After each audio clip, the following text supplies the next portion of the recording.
অবশ্য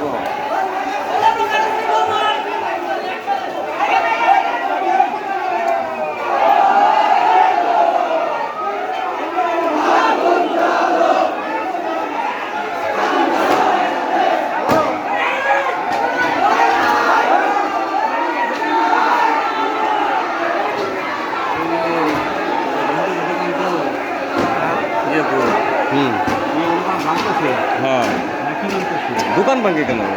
এখন তো লুটপাট হইতেছে।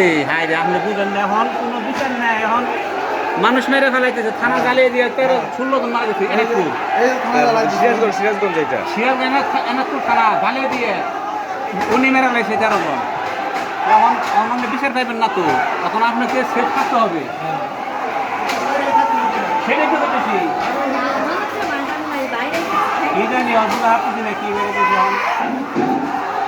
সুযোগের সদ্ব্যবহার অনেকজনের। হ্যাঁ, এটা আরো কঠিন হয়েছে। কিন দিকে ওই জামাত নিষিদ্ধ করছে না এই মুহূর্তে বুদ্ধি